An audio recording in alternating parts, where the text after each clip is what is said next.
Good morning students. आज हम start करने जा रहे हैं प्लांट किंगडम का second division bryophytes.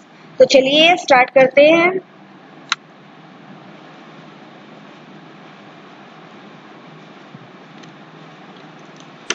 Bryophytes, also known as amphibians of the plant kingdom, because these plants can live in soil but are dependent on water for sexual reproduction. Bryophytes को हम amphibians of the plant kingdom भी कहते हैं, क्योंकि ये मिट्टी में तो मिलते ही हैं, लेकिन अपने सेक्सुअल रिप्रोडक्शन के लिए ये वाटर पर डिपेंड करते हैं। इनकी जो प्लांट बॉडी है वो थैलस लाइक होती है, प्रोस्ट्रेट होती है और इरेक्ट होती है, और एक सबस्ट्रेटम से अटैच होती है बाय यूनिसेलुलर और मल्टीसेलुलर राइजोइड्स। इनमें ट्रू रूट्स, स्टेम और लीफ नहीं मिलते। मेन प्लांट बॉडी है वो हैप्लॉइड होती है, जिसे कि गैमेटोफाइट कहते हैं। Antheridium and Archegonium are reproductive organs. They produce a multicellular body called sporophyte. Antheridium है उसे मेल ऑर्गन बोलते हैं, आर्चिगोनियम है वो फीमेल सेक्स ऑर्गन है। एंथ्रीडियम से एंथ्रोजोइड्स प्रोड्यूस होते हैं जो कि बाइफ्लाइजेटेड होते हैं, मतलब इस टाइप से होते हैं, और आर्चिगोनियम से एग प्रोड्यूस होता है। They produce a multicellular body called a sporophyte. ये दोनों मिलकर multicellular body बनाते हैं, जिसे कि हम स्पोरोफाइट कहते हैं। ये जो स्पोरोफाइट होते हैं ये 2n होते हैं। ठीक है। ब्रायोफाइट्स में असेक्सुअल रिप्रोडक्शन है, वो वेजिटेटिव होता है, फ्रेगमेंटेशन होता है, फॉर्मेशन ऑफ गैमी से होता है। सेक्सुअल रिप्रोडक्शन oogamous टाइप का होता है, जिसमें मेल और फीमेल ऑर्गन्स एंथ्रीडिया और आर्चिगोनिया होते हैं। सेक्स ऑर्गन्स जैकेटेड होते हैं और मल्टीलेयर्ड होते हैं। The bryophytes are divided into liverworts and mosses. Bryophytes को लिवरवर्ट और मोसिस में डिवाइड किया गया है। जैसा कि हमने बताया कि ब्रायोफाइट्स है वो सेक्सुअल रिप्रोडक्शन के लिए वाटर पर डिपेंड करते हैं, तो एंथ्रीडिया है वो एंथ्रोजोइड्स बनाता है जो कि बाइफ्लाइजेटेड होते हैं, और आर्चिगोनिया है वो एग सेल प्रोड्यूस करते हैं in the presence of water. ये दोनों मिलकर इनमें फर्टिलाइजेशन होता है और जायगोट बनाते हैं जो कि 2n होता है। जायगोट से स्पोरोफाइट्स बनते हैं। जो स्पोरोफाइट्स होते हैं, ये जो स्पोरोफाइट्स होते हैं ये पैरासाइटिक टाइप के होते हैं, पैरासाइटिक और गैमेटोफाइट्स। अब हम करते हैं लिवरवर्ट्स। लिवरवर्ट्स करने के बाद हम ब्रायोफाइट्स के इकोनॉमिक इंपॉर्टेंस करेंगे। Liverworts body is thalloid, dorsiventral and leafy members have tiny leaf like appendage. इनकी जो बॉडी है वो थैलॉइड होती है और डोर्सिवेंट्रल फ्लैट होते हैं। लीफ है, बड़ी बड़ी लीफ नहीं मिलती, बिल्कुल छोटी छोटी लीफ होती है इनके ऊपर। लीफ लाइक स्ट्रक्चर बोलते हैं, लीफ नहीं बोलते उसे, लीफ लाइक स्ट्रक्चर मिलती है। Asexual reproduction is by fragmentation और by formation of gamete. ये जो गैमे है ये गैमे कब पर प्रोड्यूस होते हैं।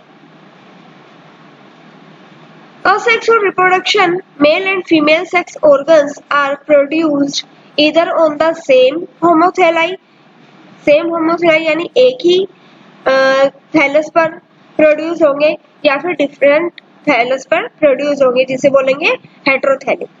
Sporophyte is differentiate into foot, seta and capsule.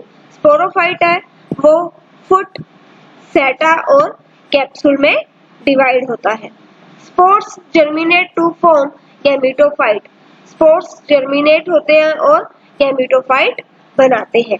इसका एक एग्जाम्पल है Mertensia।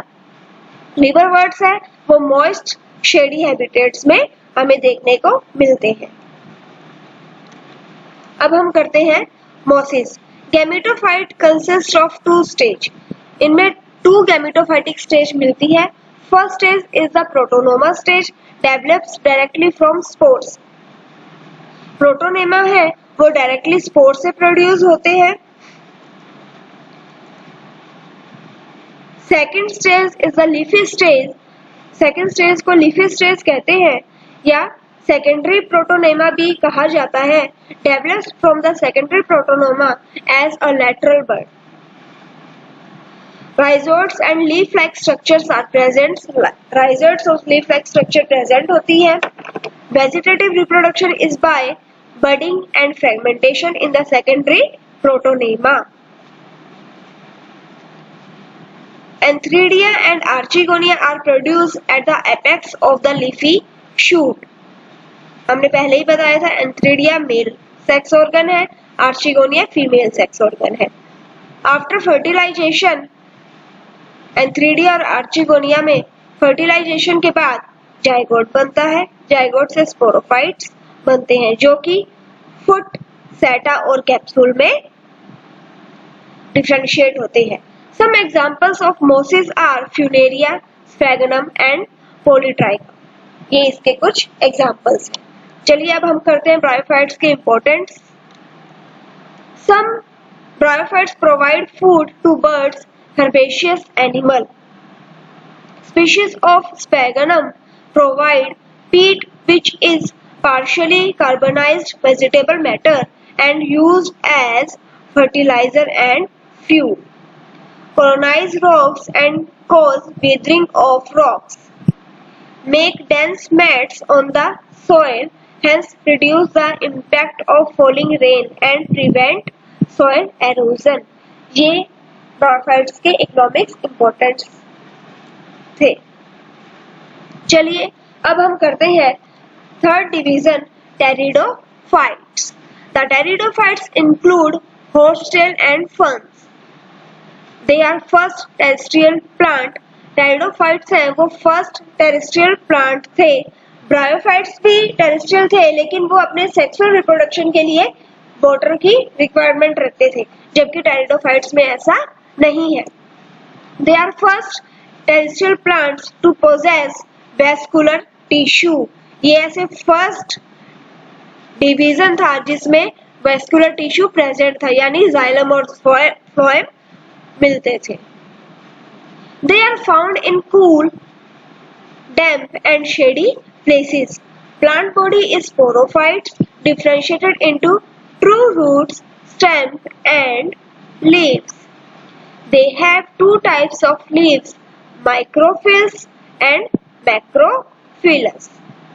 Sporophytes bear sporangia. Sporangia से spores बनते हैं और spores से thallus like structure बनती है। Gametophytes bear Antheridia and Archegonia. Fusion of the male gametes with egg. जब ये दोनों आपस में फ्यूज होते हैं तो उनसे जाइगोट बनता है। जाइगोट से स्पोरोफाइट्स बनते हैं जो कि एक डोमिनेंट फेज होती है। ध्यान रखिए ब्रायोफाइट्स में जो स्पोरोफाइट्स थे वो पैरासाइट थे गैमेटोफाइट प्लांट बॉडी पे, लेकिन इसमें स्पोरोफाइट जो फेज है वो एक डोमिनेंट फेज है। दे आर होमोस्पोरस और heterosporous. Pteridophytes further classified into 4 classes.